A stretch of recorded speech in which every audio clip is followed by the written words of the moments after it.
मला बिलकुल वाटत नाही की याच्यामध्ये कुठल्याही प्रकारचं डिस्प्यूट होईल, कारण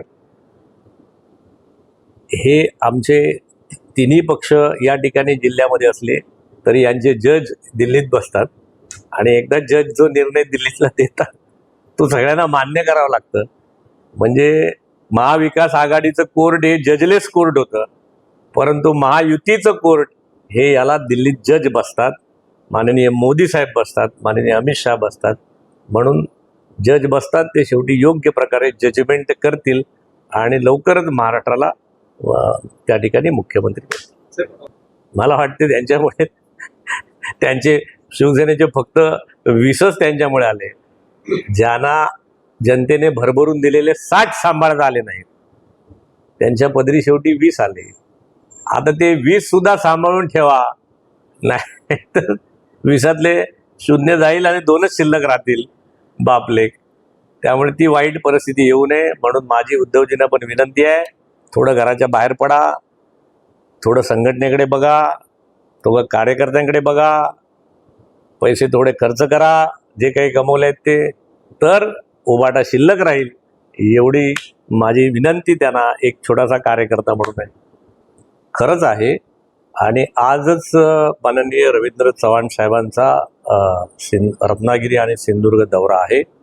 आता थोड्याच वेळामध्ये रत्नागिरी जिल्हा कार्यकारिणी सुरू होईल आणि तिथून ती संपून दुपारनंतर भराडी देवीच्या म्हणजे आंगणेवाडीच्या दर्शनाला रवींद्र चव्हाण आणि आम्ही सगळे कार्यकर्ते जाणार आहोत. आणि त्या देवीचा आशीर्वाद घेऊन आम्ही सुरुवात केली होती कोकणामध्ये की भरभरून यश दे, आमचा सगळा समाज, सगळ्या धर्मातली, सगळ्या जातीतली माणसं एक राहू द्यात, आमचा देश सेफ राहू द्या, एक है तो सेफ है, या न्यायाने आम्ही देवीकडे कौल मागितला होता, तो भराडी देवीने दिला. म्हणून रत्नागिरीतल्या सगळ्या कार्यकर्त्यांचं अभिनंदन करून जनतेचे आभार मानून माननीय रवींद्र चव्हाण साहेब आता भराडी देवीकडे इथली कार्यकारिणी आटपून जातील. आणि आपण म्हणालात तसं पालघरपासून त्या सिंधुदुर्गाच्या बांद्यापर्यंत, सावंतवाडीपर्यंत जे काही यश महायुतीला दिलेलं आहे, अख्ख्या महाराष्ट्रामध्ये न भूतो भविष्यातलं माहीत नाही मला, पण भविष्यात याच्यापेक्षा आणखीन जागा आमच्या पुढच्या 5 वर्षानंतर येतील.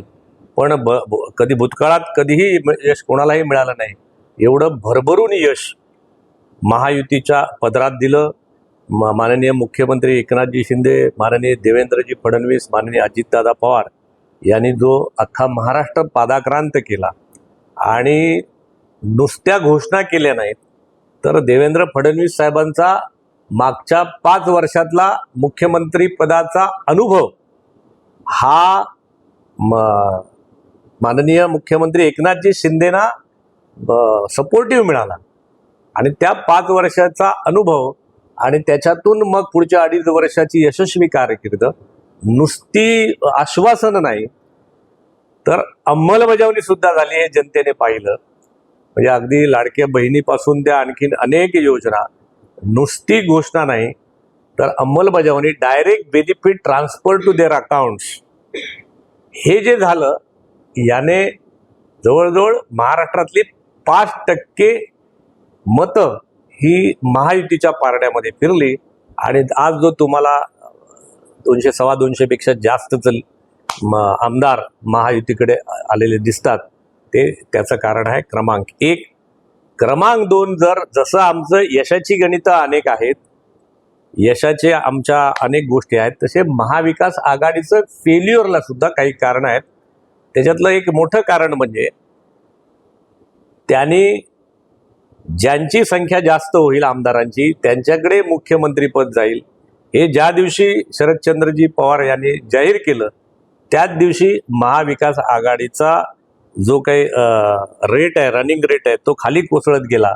आमदार निवडून येण्याचा रेट कोसळत गेला आणि तो अगदी हिंदुत्वाची कास सोडून जे काही उद्धव ठाकरे ज्या एका विचित्र दुष्ट चक्रात अडकले होते, म्हणजे अगदीच सांगायचं तर बाळासाहेब, हिंदू हृदय सम्राट बाळासाहेब ठाकरेंच्या आशीर्वादाने जेवढं कमावलं होतं तेवढं माननीय उद्धव ठाकरेंनी काँग्रेस आणि राष्ट्रवादीच्या नादाने गमावलं अगदी लुगडंच गमावलं म्हणायला हरकत नाही. इथपर्यंत जनतेने महाविकास आघाडी आणि उभाटाला नेऊन ठेवलेला आहे. म्हणजे अगदीच लेले साहेब म्हणायचं असेल तर विधानसभेमध्ये विरोधी पक्षनेता सुद्धा येणं आता कठीण आहे. परंतु माझी तुमच्या माध्यमातून त्यांना एक विनंती आहे की आता ज्याप्रमाणे बाळासाहेब ठाकरेंनी सांगितलं होतं, माननीय हिंदू हृदय सम्राट बाळासाहेब ठाकरेंनी सांगितलं होतं, ज्या दिवशी माझी शिवसेना काँग्रेस बरोबर जाईल त्या दिवशी त्याचं मी म्हणजे ते दुकान बंद करेन. आता जर माननीय उद्धव ठाकरेंना, आदित्य ठाकरेंना विरोधी पक्ष नेता करायचा असेल तर त्यांची उरलेली सुरलेली उभाठा त्यांनी काँग्रेसमध्ये किंवा राष्ट्रवादीमध्ये विलीन करावी आणि विरोधी पक्ष नेतेपद घ्यावं. जे कॉज होतं हिंदुत्वाचं ते शिवसेनेचं संपलेलं. त्यामुळे उभाटा आता ठेवण्याची काही गरज नाही. शिवसेना खरी कुठली, राष्ट्रवादी खरी कुठली, हे जनतेने निर्णय दिलेला आहे. त्यामुळे या सगळ्या गोष्टी महाविकास आघाडीच्या अपयशाला कारणीभूत झाल्या.